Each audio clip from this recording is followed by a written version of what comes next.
Hello, good morning students.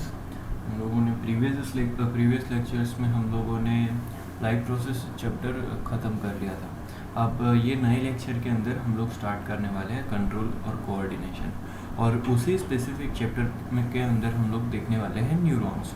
अब हम लोगों ने ये जो पूरे 6, 7, 8, 9 स्टैंडर्ड है उसमें कहीं ना कहीं न्यूरॉन्स के बारे में एक बार सुना होगा कि न्यूरॉन्स ब्रेन के अंदर होते हैं, वो मैसेजिंग का काम करते हैं, बड़े इंपॉर्टेंट सेल होते हैं जो नर्वस सिस्टम से रिलेटेड होते हैं। तो ऐसे कुछ ना कुछ बातें सुनी होंगी, उसी चीज़ को हम लोग आगे डिटेल में पढ़ने वाले हैं। ये चैप्टर के अंदर मैं आपको बता देता हूँ कि हम लोग क्या क्या चीज़ें कवर करने वाले हैं। तो सबसे पहले हमारे पास एनिमल के अंदर जो सेल है, जो कोऑर्डिनेशन का सेल है, जो मैसेज ट्रांसफ़र के जो सेल हैं, वो न्यूरॉन्स है। तो हम लोग न्यूरॉन्स के स्ट्रक्चर को स्टडी करेंगे। इसके बाद हम लोग देखेंगे रिफ्लेक्स एक्शन, रिफ्लेक्स आर्क। इतनी चीज़ें हम लोग देखेंगे आज के लेक्चर के अंदर, neuron, reflex action, reflex arc. तो ये चीज़ें हम लोग देखेंगे। उसके बाद हम लोग देखेंगे ह्यूमन ब्रेन को कि ह्यूमन ब्रेन के अंदर fore brain, mid brain, hind brain. और उसके बाद हम लोग देखेंगे ह्यूमन के अंदर हार्मोन्स कौन कौन से रिलीज़ होते हैं। तो कोऑर्डिनेशन इन एनिमल्स ऐसा करके एक पॉइंट दिया हुआ है, टॉपिक है छोटा सा टेक्स्ट बुक के अंदर, पर उसी चीज़ को हम लोग थोड़ा सा डिटेल में पढ़ेंगे। और उसके बाद है कोऑर्डिनेशन इन प्लांट्स। तो 4 या 5 चीज़ें ही पढ़नी है, ज़्यादा बड़ा टॉपिक नहीं है, तो धीरे धीरे ही इसको जाने देते हैं और स्टार्ट करते हैं न्यूरॉन से। तो न्यूरॉन को देखो, हम लोग पहले इसका स्ट्रक्चर समझ लेते हैं कि न्यूरॉन का स्ट्रक्चर क्या है। तो अब हम लोगों ने स्मॉल इंटेस्टाइन में बात किया था, अगर आपको याद हो, तो स्मॉल इंटेस्टाइन को फूड एब्जॉर्ब करने के लिए सरफेस एरिया ज़्यादा चाहिए। तो वैसा ही सेम सिस्टम न्यूरॉन के साथ है।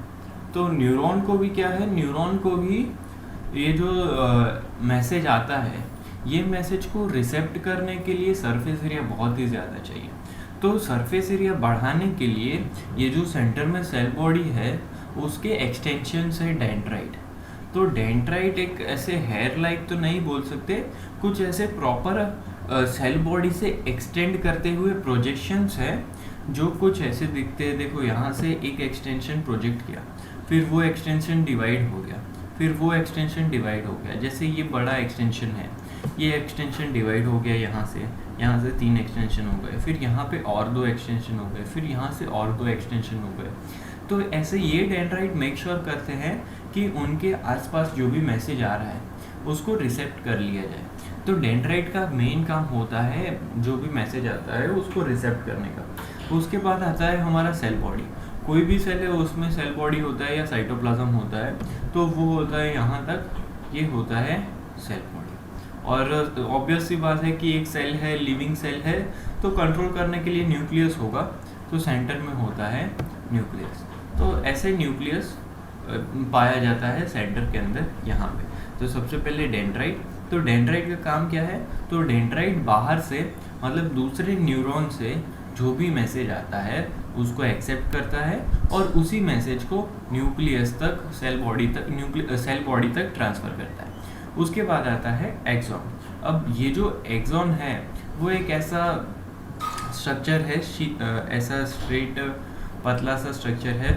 अब ये स्ट्रक्चर के अंदर सेल बॉडी मैसेज ट्रांसफ़र करता है। तो मैसेज डेंड्राइट से, सेल बॉडी से होते एक्सॉन के अंदर पास ऑन कर दिया जाता है, और ये मैसेज फिर सीधा एक्सॉन टर्मिनल की तरफ बढ़ता है। अब इन बिटवीन आप देखोगे कि श्वान सेल्स। अब ये श्वान सेल्स का काम क्या है, तो ये श्वान सेल का काम है कि माइलिन शीथ को बनाना। तो ये माइलिन शीथ का काम क्या है, तो आपको एक चीज़ ये यहाँ पे नई सीखनी है कि ये जो मैसेजेस हैं जो सारे बॉडी में न्यूरॉन्स के थ्रू ट्रांसफ़र हो रहे हैं, ये मैसेज एक इलेक्ट्रिक पोलैरिटी की वजह से ट्रांसफ़र होते हैं। इलेक्ट्रिक पोलैरिटी को हम लोग ऐसे समझ लेते हैं कि कोई मिली वोल्ट का चेंजेस होता है।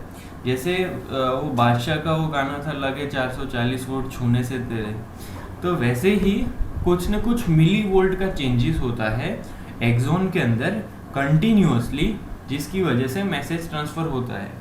तो ये मैसेज ट्रांसफ़र की वजह से क्या होता है, तो ये मैसेज ट्रांसफ़र की वजह से सपोज़ यहाँ पे जो मिली वोल्ट है वो चेंज हो गए, तो यहाँ से मैसेज ट्रांसफ़र थोड़ा आगे होगा, फिर यहाँ से मैसेज ट्रांसफ़र थोड़ा आगे होगा। तो ऐसे ये कंटिन्यूसली जो मिली वोल्ट है वोल्टेज के अंदर चेंज होने की वजह से मैसेज ट्रांसफ़र किया जाता है। अब ये मैसेज ट्रांसफ़र कई बार इसको ये मैसेज ट्रांसफ़र है वोल्ट से होता है, इलेक्ट्रॉन से होता है, तो इसको प्रोटेक्ट करने के लिए इसके आजू बाजू माइलिन शीट आ जाती है। मतलब एक छोटा सा वायर है, उसको हम लोग नाम दे देते हैं एक्सॉन। अब उसके ऊपर प्लास्टिक का कवरिंग आ गया, जिसको हम लोगों ने बोल दिया माइलिन या माइलिन शीट। अब ये माइलिन कौन बनाता है, तो ये माइलिन बनाते हैं श्वान सेल्स। तो एक छोटा सा वायर है, उसके ऊपर प्लास्टिक का शीट है, और वो शीट कौन बनाता है, वो शीट का नाम है माइलिन शीट, और उसको वो कौन बनाता है, वो बनाता है श्वान सेल। अब जहाँ पे भी माइलिन शीट नहीं प्रेजेंट है उसको हम लोग कहते हैं नोड ऑफ रेनवियर। अब ये धीरे धीरे एंड की तरफ बढ़ता है, एंड मतलब टर्मिनल की तरफ बढ़ता है। अब ये पोर्शन को हम लोग कहते हैं एक्सॉन टर्मिनल। अब ये एक्सॉन टर्मिनल काम क्या करता है, तो एक्सॉन टर्मिनल के पास माइक्रोस्कोपिक छोटे छोटे बैग्स होते हैं। ये बैग से कुछ केमिकल रिलीज किए जाते हैं, वो दूसरे न्यूरॉन के डेंड्राइट के साथ अटैच्ड होते हैं। मतलब बीच में छोटी सी स्पेस होती है, वो स्पेस को हम लोग साइनेप्स कहते हैं। दो न्यूरॉन के बीच की जगह को हम लोग साइनेप्स कहते हैं। और वो वहाँ पे ट्रैवल कौन करता है, तो वहाँ पे ये जो बैग्स के अंदर से केमिकल रिलीज कर दिए जाते हैं वो ट्रैवल करते हैं। तो सपोज यहाँ पे ये बैग्स है, और यहाँ पे दूसरा न्यूरॉन का ये डेंड्राइट है, तो ये क्या होगा, यहाँ से कुछ केमिकल रिलीज किए जाएंगे। ये मोस्टली होते हैं एसिटाइल कोलाइन नाम का एक केमिकल होता है, वो यहाँ से रिलीज किया जाएगा, यहाँ जाएगा, फिर वो डेंड्राइट के अंदर चला जाएगा। तो वो डेंड्राइट किसके अंदर है, तो वो डेंड्राइट पीछे वाले न्यूरॉन के अंदर चला जाता है। तो ऐसे मैसेज ट्रांसफ़र होता है। एक न्यूरॉन यूजुअली 10,000, ये ऐसे प्रोबेबल है, कोई कंफर्म श्योर डेटा ऐसे काउंट नहीं किया हुआ है, प्रोबेबिलिटी है, अप्रोक्सीमेट है। तो एक न्यूरॉन अराउंड 10,000 अलग अलग न्यूरॉन से अटैच होता है, और ये अटैच होता है डेंड्राइट और एक्सॉन टर्मिनल की वजह से। अब यहाँ पे दूसरी चीज़ जानने लायक ये है कि न्यूरॉन भी एक लिविंग सेल है। तो लिविंग सेल के अंदर सारे सेल ऑर्गेनल्स प्रेजेंट होते हैं। अब ये जो सारे सेल ऑर्गेनल्स है, उसमें से जो सेल बॉडी के अंदर जो सेल ऑर्गेनल्स प्रेजेंट होते हैं, ये सेल ऑर्गेनल्स कौन कौन से हैं, तो सारे सेल ऑर्गेनल्स एक्सेप्ट सेंट्रियोल्स, क्योंकि न्यूरॉन्स ऐसे सेल है जो कभी डिवाइड नहीं करते हैं, तो सेंट्रियोल्स भी नहीं प्रेजेंट होते हैं। इसके अलावा जो सेल बॉडी है उसके अंदर दूसरे सेल ऑर्गेनल्स प्रेजेंट होते हैं जो प्रोटीन प्रोडक्शन का काम करते हैं, जिसको हम लोग कहते हैं निसिल्स ग्रेन्यूल, NISSILS ग्रेन्यूल्स, निसिल्स ग्रेन्यूल्स कहते हैं। तो ऐसे न्यूरॉन का स्ट्रक्चर है। अब हम लोग आगे बात करते हैं फंक्शन ऑफ न्यूरॉन के। तो न्यूरॉन का सबको फंक्शन पता है कि मैसेज ट्रांसफर करने के लिए, कम्युनिकेट करने के लिए न्यूरॉन्स काम करता है। अब मेनली हमें जो न्यूरॉन पढ़ने हैं इस चैप्टर के अंदर, वो ऐसे डिवीज़न ये अलग टाइप से है। न्यूरॉन का डिवीज़न काफ़ी बेसिस पे है, पर ये बड़ा बेसिक डिवीज़न है जो 10th की टेक्स्ट बुक के अकॉर्डिंग अच्छा है और अंडरस्टैंडिंग है। तो दो टाइप के न्यूरॉन हैं, एफरेंट न्यूरॉन्स और इफरेंट न्यूरॉन्स। अब एफरेंट न्यूरॉन्स क्या है, तो एफरेंट न्यूरॉन्स ऐसे न्यूरॉन हैं जो सेंसरी न्यूरॉन हैं, जो सेंस करने का काम करते हैं। ऐसे न्यूरॉन को हम लोग कहते हैं एफरेंट न्यूरॉन्स।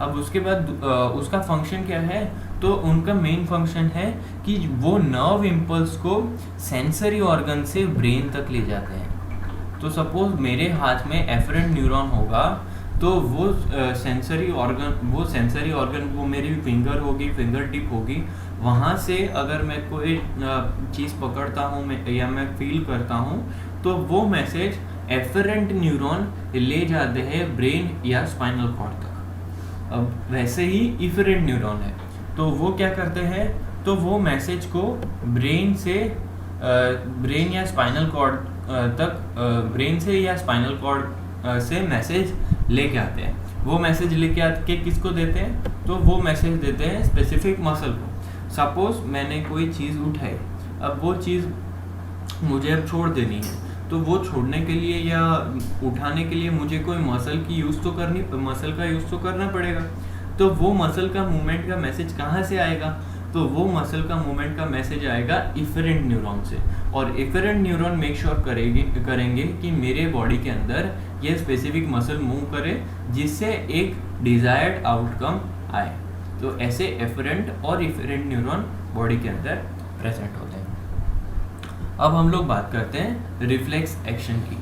अब रिफ्लेक्स एक्शन क्या है, तो कई बार हम लोग ऐसा फील करते हैं कि अगर हम लोग कोई हॉट चीज़ गर्म चीज़, हम लोग यूजुअली घर में रह रहे हैं अभी तो हर कोई मम्मी के काम में हाथ बटाने का ट्राई कर रहा होगा, कुछ न कुछ नया बनाने का या सीखने का ट्राई कर रहा होगा। तो कई बार क्या हो जाता है, तो हम लोग गर्म चीज़ को यूँ हाथ लगा लेते हैं और फिर छटाक से जैसे ही हम लोग पास आते हैं तो वो चीज़ को छोड़ देते हैं या फिर फील करते हैं उससे दूर हो जाते हैं। अब ये एक ऐसा एक्शन है जो बहुत इमीडिएट है, इनवॉलंटरी है और इंस्टेंट है। तो ऐसे रिएक्शन या ऐसे एक्शन को हम लोग कहते हैं रिफ्लेक्स एक्शन। तो हम लोग कई बार वर्ड यूज़ करते हैं, इसका रिफ्लेक्स बहुत अच्छा है, तो वो वर्ड आता है यहाँ से, रिफ्लेक्स एक्शन। अब ये रिफ्लेक्स एक्शन है वो होता है इनवॉलंटरी, मतलब वॉलंटरीली हम लोग इसको कंट्रोल नहीं कर सकते। फिर होता है इंस्टेंट, मतलब एकदम झटके में हो जाता है। और ये होता है रिस्पॉन्स टू स्टिम्युलस से। अब स्टिम्युलस का मतलब क्या होता है, तो स्टिम्युलस का मतलब होता है कोई एक्सटर्नल एजेंट आपको फोर्स कर रहा है या फील करवा रहा है, तो उसको हम लोग स्टिम्युलस कहते हैं। तो involuntary instant response of stimulus to stimulus को हम लोग रिफ्लेक्स एक्शन कहते हैं। अब ये कब होता है, जब एनवायरनमेंट में सडन चेंज होता है तो हम लोग उसको डिटेक्ट कर लेते हैं हमारे सेंसेस से। तो उससे क्या होता है, जो एफरेंट न्यूरॉन होते हैं वो हमारे स्पाइनल कॉर्ड में रिले न्यूरॉन को मैसेज सेंड करते हैं। मतलब यहाँ पे एफरेंट न्यूरॉन है, यहाँ पे एफरेंट न्यूरॉन है, उसके बाद यहाँ पे रिले न्यूरॉन है, फिर यहाँ ये स्पाइनल कॉर्ड के अंदर प्रेजेंट है, स्पाइनल कॉर्ड, और फिर यहाँ पे है इफरेंट न्यूरॉन। तो ऐसे हमारे पास न्यूरॉन्स है, afferent, relay neuron, efferent neuron. तो जब भी हमारे यहाँ पे हम लोग स्किन कर देते हैं, स्किन का एस, तो स्किन से हम लोगों ने फील किया या फिंगर टिप से हम लोगों ने फील किया, तो वो मैसेज गया एफरेंट न्यूरॉन के पास। एफरेंट न्यूरॉन ने वो मैसेज पास ऑन किया रिले न्यूरॉन को। रिले न्यूरॉन ने स्पेसिफिक रिस्पॉन्स या कोई रिएक्शन दिया एफरेंट न्यूरॉन को। अब ये एफरेंट न्यूरॉन मसल के पास जाएगा और उसको वापस लेने के लिए, हाथ को वापस खींचने के लिए एक्शन या ट्रिगर प्रोवाइड करेगा। तो ऐसे हमारे पास नॉर्मल रिफ्लेक्स एक्शन होता है। अब ये एक्शन नॉर्मल एक्शन से अलग कैसे है, क्योंकि ये रिफ्लेक्स एक्शन एकदम इंस्टेंट होता है, तेज होता है। तो इसके अंदर जो मैकेनिज्म इन्वॉल्व है वो स्पाइनल कॉर्ड है। मतलब यूजुअली हमारे जो सारे थिंकिंग के या जो भी मेन काम है वो ह्यूमन ब्रेन करता है, पर ये जो रिफ्लेक्स एक्शन है वो एकदम इंस्टेंट होता है। इसलिए ये जो डिसीजन है हाथ वापस लेने का या अपने आप को बचाने का, वो रिएक्शन या वो एक्शन देता है स्पाइनल कॉर्ड। इसलिए रिफ्लेक्स एक्शन में स्पाइनल कॉर्ड इन्वॉल्व होता है। अब इसके बाद हमारे पास आता है ये डायग्राम। जैसे देखो, अगर आपने कोई गर्म चीज़ को टच करने के पास गए, तो सेंसरी न्यूरॉन या फिर एफरेंट न्यूरॉन उसको लेके जाते हैं स्पाइनल कॉर्ड की तरफ। स्पाइनल कॉर्ड में अंदर होते हैं इंटर न्यूरॉन या फिर रिले न्यूरॉन। तो ये रिले न्यूरॉन को हम लोग ये रिले न्यूरॉन वो मैसेज इफरेंट न्यूरॉन को पास करते हैं। इफरेंट न्यूरॉन फिर इफेक्टर मसल को पास करते हैं और फिर वो इफेक्टर मसल से हम लोग हाथ वापस ले लेते हैं। तो ऐसे हमारे पास रिफ्लेक्स एक्शन काम करता है। अब रिफ्लेक्स आर्क क्या है, तो रिफ्लेक्स आर्क है कि ये जो पाथवे था, ये पाथवे ये पूरा जिसके अंदर afferent neuron to spinal cord या relay neuron to efferent neuron to muscle. तो जहाँ जहाँ नर्व इम्पल्स ने ट्रैवल किया, मतलब मैसेज ने ट्रैवल किया, वो पाथ को हम लोग कहते हैं reflex arc. Nerve pathway involve in reflex action is known as reflex arc. तो ऐसे रिफ्लेक्स आर्क होता है। तो अब तक के लिए हम लोग इतना रखते हैं, और आप लोग रिफ्लेक्स एक्शन और रिफ्लेक्स आर्क बहुत अच्छे से पढ़ लेना, क्योंकि ये चीज़ें एग्जाम में पूछी जाती है। और न्यूरॉन के बारे में भी पढ़ लेना, क्योंकि न्यूरॉन भी पूछ लेते हैं। तो यहाँ तक रखते हैं। आई होप आपको समझ में आया होगा। और आज का होमवर्क ये है आपके लिए कि आपको जस्ट एक न्यूरॉन का डायग्राम 2 बार ड्रॉ करना है। तो आई होप आपको होमवर्क भी इजी लग रहा होगा, इसलिए आप होमवर्क भी जल्दी कर लेंगे। Thank you.